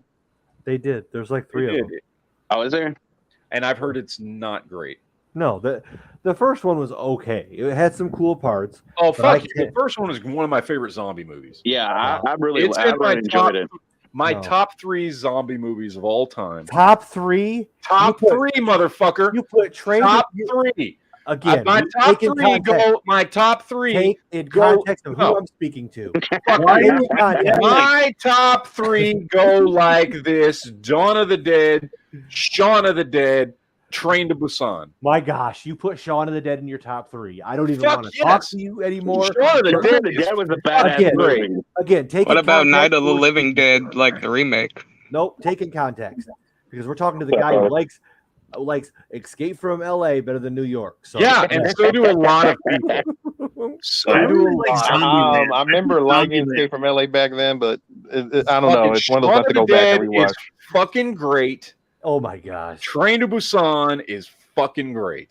Yep. I put Zombieland over. That's a good movie. Fucking Zombieland 1 and 2 are probably those round out my top 5. And I'm not saying any of them are better than any others. I'm like, if you put together 5 zombie movies and just said these are the best zombie movies for me, like those would be my favorite zombie movies. Those 5, you're right. I would add Zombieland in there. Those would be my top 5. But as far as which one I like the best, it would just depend on what mood I'm in. If I want comedy, I'm watching Zombieland 2, or I'm watching Shaun of the Dead. If I want fucking just straight up serious, awesome zombie action, I go Dawn of the Dead. If I want a zombie show that actually fucking has emotion and fucking has weight to it, I watch Train to Busan. Dude, Dawn of the Dead though, like I was gonna say that. That's number one. Oh the old school one. It's not like a comedy; it's a zombie fucking movie, and they did it better than anybody else. Oh, it's perfect. It's a perfect fucking zombie movie. What was the one that had John Leguizamo in it? That's Land of the Dead. Land of the Dead. Yeah. Land of the Dead. Yeah, that was fine. I like that one. I want that rig that they had in there. Dead Reckoning. Dead Reckoning or whatever. Yeah. That was going to be the name of the movie, but it got changed to Land of the Dead. That's a good one. My favorite out of them, I like Dawn, but I really like Day of the Dead. Yeah, Day of the Dead's a good one too. Yeah, but Return of the Living Dead is the campy one from the 80s. Mm-hmm. That's where all the brains. We watched that one. What? That one's still a good one for what it is too. Yeah, that's so much fun. That's a fun, goofy. The chick from that movie, I mean, it's pretty grim. Boner when I was a kid, man. Oh, because you walked around naked the whole time. Yeah, you're like fucking 11 years old going. But dude, rewatch it. She's still hot. I don't know if she's still hot like now, but like in the movie, like she's kind of like you see it now. She's a little more wrinkles on the granny of the face, but yeah, what it is. Well, she's not that good looking old hot. No. The disturbing part about that movie is like out of the 7 punks, one of them is a Disney guy now, and he's like a pervert and got convicted. Oh yeah, I remember that. Yeah. Wait, who was that? Brian Peck. Yeah, Scuzz, the guy with. You mean the one who got eaten? No, that's a different guy. But Scuzz, okay, so the other one, the guy who got bitten through the window, that's Brian Peck from Disney. And he's the one who got in trouble for like a bunch of horrible things. Like we're not going to talk about, but like obviously horrible stuff. So that dude was all about all that stuff, and it ruins the movie for me a little bit now. But yeah, it's a fun movie to watch. Yep. Where do you put the remake of Dawn though? The remake of Dawn, I think, is the best zombie movie ever. Yeah. Oh, you're not talking about the original 70s version. No, I'm not talking about the original. I love that one too. I've got it on DVD. It's a great movie, but it's the reason why I have a Glock 21. I'll tell you that. Yeah. Well, I was going to say I would put the original. The resurgence. Okay, the resurgence in zombie movies and zombie culture is solely due to that remake. To that, yep, 100%. There is no doubt about it. All right, let me get these super chats here. Tara says, "Have you watched Peaky Blinders yet?" No. Me and my wife have had that in our queue to watch forever because everybody tells us it's the greatest fucking show ever or some shit. And yes, I'm going to watch it. I just haven't yet. So I wouldn't say it's the greatest show ever, but it's a really good show. Yeah, it's a really good show. Everybody who's watched it loves it, and I haven't watched it yet. That's on me. So I got a question real quick about a zombie show, that Z Nation. Do you feel like it ended like it should, or do you think it left it on the cliffhanger? I'm trying to remember how it ended. It got canceled. I was gonna say, I feel like in sci-fi. and it was abruptly ended. It was not given a fair. I feel like I again, it's been a while since I watched that last season. First of all, I loved the show. I thought the show was fucking great. It was the perfect mix of horror and camp, and it was enough. They did it right where they gave it to us like Walking Dead would end, and we would get Z Nation. Yeah, or like we would finish Z Nation, and then we would get Walking Dead. They knew what they were. They were a filler for the zombie lust, and it was fun though. That's what's different about some of these movies is like it cannot take itself super seriously like Return of the Living Dead, and we can enjoy it. And for sci-fi, great stuff. Yeah. When you say Z Nation, I think it's like a German movie, like Z Nation. Z Nation. But that show ended where oh fuck, I can't remember his name. Murphy. They got there and the doctor lady, she figured it out and she died and he ate her brains. So I feel like they could have done more than that, more with that. So they should come out with a movie that concluded. Yeah, I feel like Duke's right. It probably got canceled and they had like almost no time to try and wrap up the story, so they just kind of threw it together right there at the end because they didn't want to leave it on a cliffhanger. Yeah. And so we got what we fucking got. All right, Big D dropped in the super chat and says Black Mirror and Ozark, talking about Netflix original shows that ended well. Ozark was awesome until the last fucking 20 seconds. I'm still on that last part of Ozark. Fucking the last 20 seconds, I was just like, what? Really? Is that bad? It's still a really good... No, it's not bad. It's just... I don't want to spoil it for you if you haven't gotten there yet, so I'm not going to say anything. But it was disappointing to me. But only like the last fucking 30 seconds. Black Mirror is a fucking fantastic show. I don't know that it's necessarily over per se, but it's a great show. It's very like modern kind of take on the Twilight Zone genre. Another good one that I thought started and ended well was Daredevil. That show was fucking great. Punisher started and ended well. Yep, Punisher started and ended well. Yeah, I can't wait for them to do more Punisher shit because that was fucking awesome. Another one that I really liked and I thought just got better and better with all 3 seasons was Lost in Space.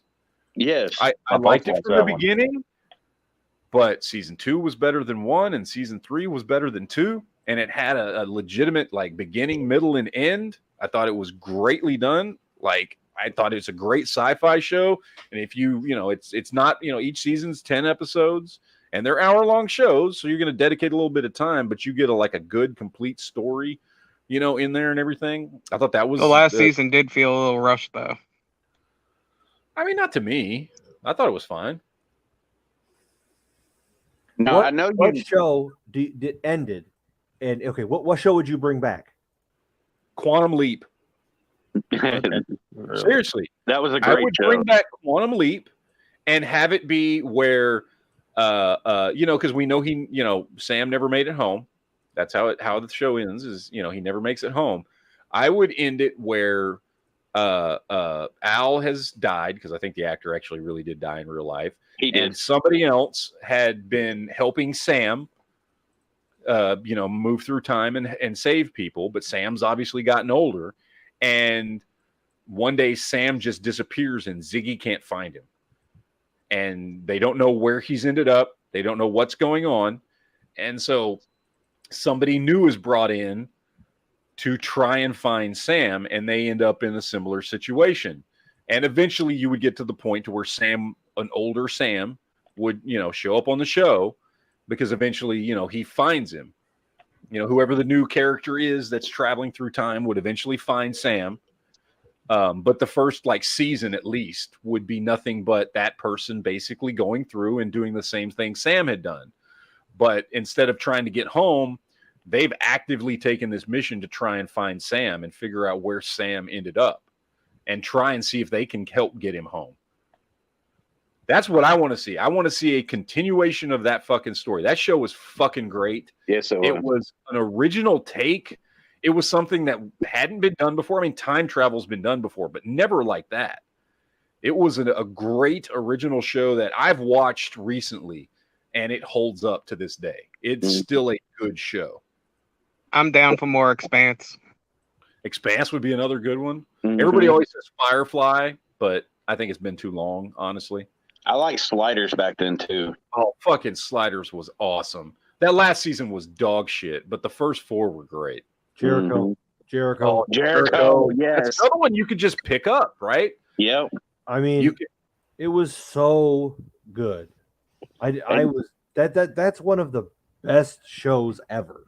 Yeah. That's up there for me, and it's got good content. It holds up well over time. It has been 15 years.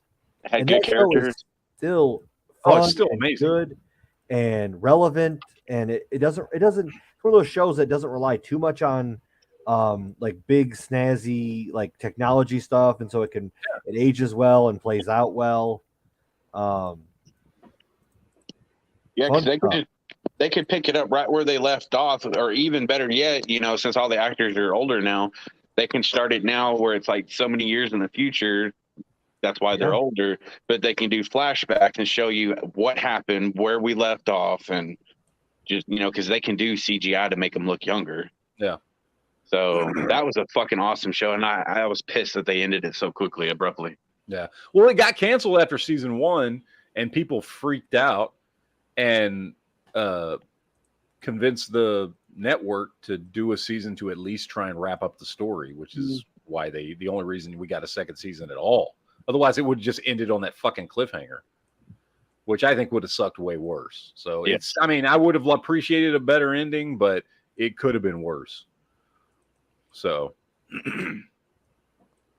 Eric in chat says, have you ever seen Life Force 80s movie where vampires from space come to Earth? Yes, I have. It's not a great movie, but the chick in it walks around like topless the whole time, and she's kind of hot. So, it's got some relevance. But, take that for what you will. Big D says that Quantum Leap idea is great. I think so too. Thank you, Big D. I appreciate that. I think it's a fantastic way to continue Quantum Leap. Hell yeah. So, another show that was a Netflix original that I think ended great, and y'all all are going to laugh. I don't give a fuck. I loved Fuller House. I fucking I watched the show. Me and my daughter. And part of it was because I watched it with my daughter, right? So that was probably part of the reason why I enjoyed it, because we were getting to, watch something with my kid, and we watched the shit out of that show, and it brought back all the nostalgic, cheesy, stupid sitcom bullshit from that original TGIF fucking Friday nights crap. Yep. I watched it. Yeah, sure, and I loved every minute of it. Yeah, I loved every fucking minute. That was a fun time. Like to go to Friday night was like waiting for all that to come on. It was fun. It was a good time. We had Family Matters. You had Step by Step. You had Full House, and that was it. Well, Boy Meets World. Boy's World. But remember the one that started it all, still to this day, my favorite of the TGIF, Perfect Strangers. That was the very first one. That was what launched TGIF. Was Perfect Strangers. That was before my time. So Perfect Strangers is fucking great. Yep. Cousin Laddie. Balky Bartakamos. Fucking loved that goddamn show. Watched the shit out of that when I was a kid. But yeah. I never did finish. I watched some of it with my mom before she passed away, and my sister. But did they ever bring on the Michelle character?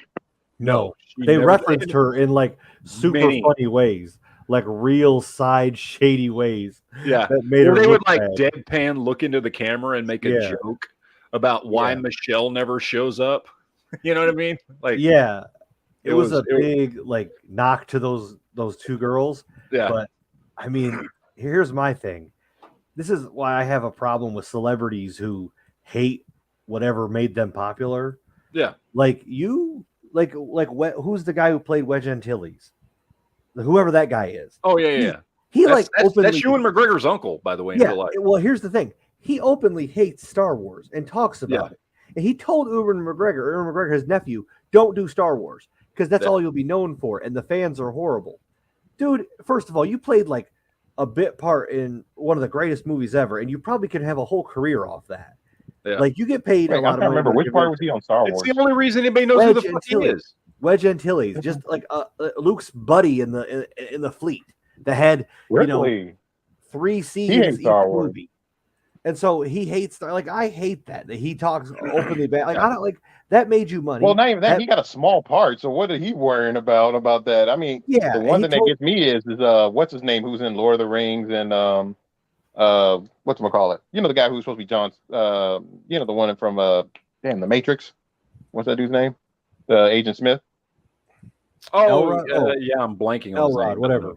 Yeah. He I guess he's supposed to be like, I like to be a thespian type. He's more snotty, like type actor, and he doesn't like any of the roles that he plays. Yeah, I think it's a whole facade. I think that's you're okay playing the roles and taking the fucking money. Yep. Now you want to bitch about it later on. How about you shut the fuck up? How about that? What? Oh yeah, in the chat, Eric says Hugo Weaving. That's right, Hugo Weaving. Yeah, Hugo Weaving. Right. Yeah, but like whose niece, by the way, is an actress too, and she's actually pretty hot. And you can have your own opinion, but be quiet about it. Like don't talk bash. Don't bash it. Don't bash it openly. That made you famous. That made you a lot of money. The fans are big into it. Let it go. Be nice. Yeah. Shit, very famous one. He knows. Yeah. Damn. Anyway, Brian over in the Geek Fusion side says remake of Buck Rogers like they remade BSG. That would be cool. I fucking loved Buck Rogers as a kid. I don't know if I'm the only one old enough to remember it because it was like 1980 to 1982. You know what I mean? It was old. I mean, maybe if you caught it in reruns or something, but I don't think they were even rerunning it by the 90s. I'm willing to give that a watch, because I think I told you about that earlier. I was at a party somewhere, and this old dude was hosting a party, and he had a whole bunch of nerd stuff. He was in there just watching like updated versions of Buck Rogers or something, like on television, like on cable somewhere. I was like, oh, this is looking interesting. Yeah, that's for the effects.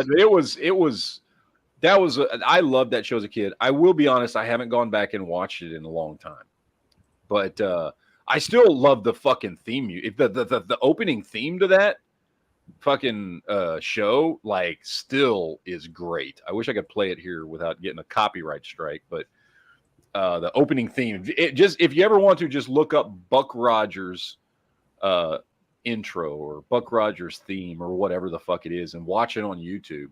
And the theme gets you fucking pumped up to watch this goddamn show, man. You'll be like, all right, I'm ready. Let's do this.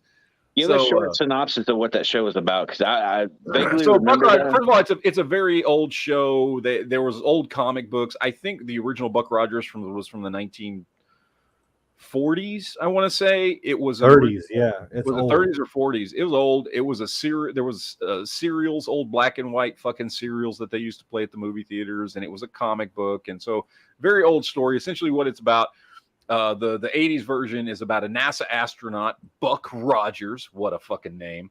A NASA astronaut who's on an experimental spacecraft, and I forget what he's doing. He's testing the engines on an experimental spacecraft. Something happens, and he basically gets launched into space, and because the environmental systems malfunction on the ship, he gets frozen.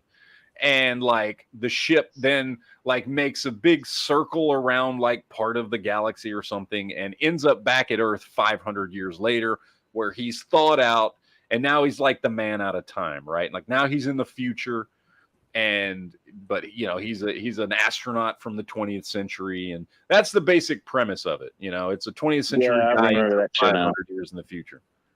And loved the shit out of that when I was a kid. I would love to see a good remake done of that. I think that'd be fucking cool. Yep. I haven't seen that show in so fucking long. That's why I knew it sounded familiar, but I just couldn't remember because it's been so fucking long. Yeah. It was good, man. It was a good show. I enjoyed it.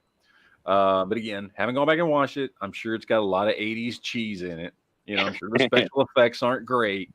So if you decide to go back and watch it, take it with a grain of sand there, or salt. Sand? Fuck, I say sand for? I don't even fucking know.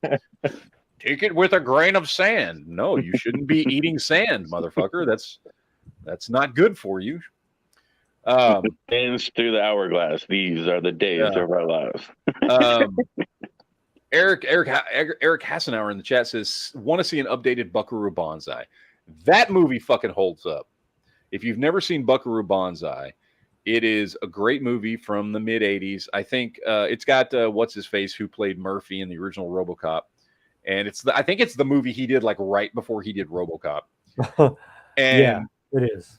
Yeah, and it was supposed to be the beginning of a trilogy of movies, and it just didn't do very well at the box office. Now it has gained cult status since then, but the idea behind it is each movie was supposed to be a particular adventure that this character goes through. In the first movie, it lays out who this character is, and he's basically like a fucking superhero, but with no superpowers. He's like the smartest man in the world who also is a test pilot, and he's an astronaut, and he's the lead singer and guitar player in a band, and he's like fucking, he's like good at everything. Like he's like the alpha male or whatever, right? Like he's just the coolest fucking guy in the world is the premise, and he's surrounded himself. He's also like a fucking famous, like he's famous.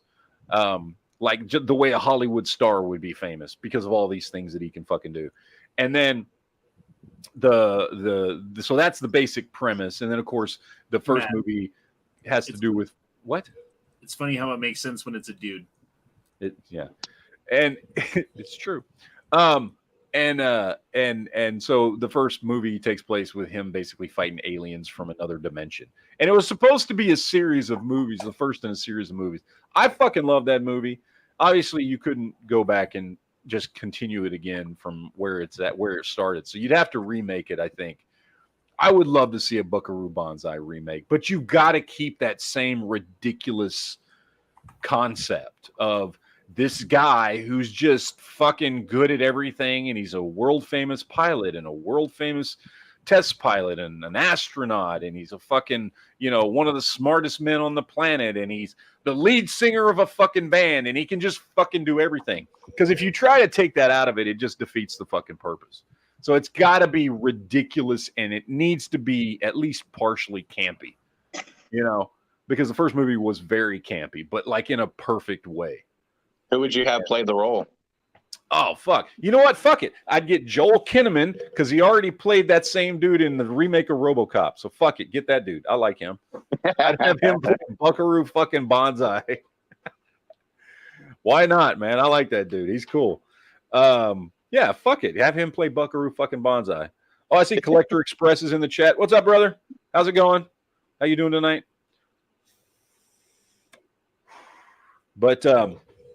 But yeah, I would absolutely go for a remake of Buckaroo Banzai. It'd be fucking great. So I'd be down with it. Let's see what else. I think I caught everything over in the chat as far as what people were saying. Oh wait, yeah, no, got that one about Life Force. Got that one. Oh, Adam in the chat was saying Green Hornet's car, the 1965 Chrysler Imperial. Yeah, that was a cool car too. That fucking dark green one. That was sweet. Mm-hmm. Let's see what else. Oh, the new season of C has started. Did anybody watch that show, or is it just me? C S-E-E. I've been wanting to watch it, but I haven't been able to find it. So I think I'm gonna look on that website that Yeah. So it was the first. I've only watched the first season, and now they're dropping the third season. So I blacked out on the second season, so I got to go back, and my wife wants to watch it, so we're gonna go back and rewatch, or not rewatch. We're gonna go back and watch the second season because we've already seen season one. Season one was really fucking good. Just be aware of how people pray in that show. Very weird. So what's it about? Very sexual. Very sexual. Like when there's this one chick who goes, "Now I must pray." And I'm not going to tell you what happens when she says that, but you'll fucking know. You'll fucking know. When she says, "Now I must pray," some shit goes down. I'm just saying. But anyway, it's a really good show, and the premise is really fucking cool. It takes place, actually, we don't even know how far in the future, but at some point in the future, that's the one with Jason Momoa, right? Yeah, the one with Jason Momoa, and it takes place far in the future, where at some point there was a virus that ravaged through mankind and essentially made everybody blind, and then all the children that were born after that were born blind. And we don't know for sure, but judging by like the buildings that are left and things like that, it's definitely been hundreds of years since that happened, and society has just collapsed. And it's slowly been rebuilding, but it's very medieval, and everybody's fucking blind. Like everybody is. And people have just kind of evolved to learn how to get through life blind, right? That's kind of the premise of it. Or where it starts, and then the premise is these two children are born and they can see, and so that's where the story starts. And Jason Momoa plays the stepfather of these two kids, who helps raise them and protect them. So, and just the fight scenes in that fucking show are amazing, like the style that, and I don't know what kind of training he went through to do this. But the style that he fights in this show, where he's fighting as a blind dude, so he's got a sword and he crouches down, and he's almost always got like one hand on the ground and feeling around, and like just the fighting style that they came up with for this show just looks so cool, and it looks exactly how you would imagine that, you know, if everybody was blind, this is how you would have to fight. You know what I mean? Yeah. And they did such a fucking good job at that. But just other than that, I mean, the show's great. So, but yeah, they just started the 3rd season on that. If anybody wants to check that out, you can check it out on Apple TV Plus or your local movie theater, i.e. F Movies. So it's on Apple TV? Yeah, it's on Apple TV. Damn. I was like, where you watch this? And then you said it.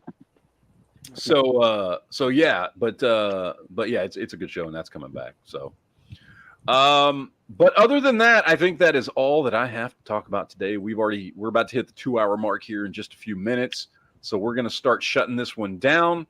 Honda, are you doing a chat tonight?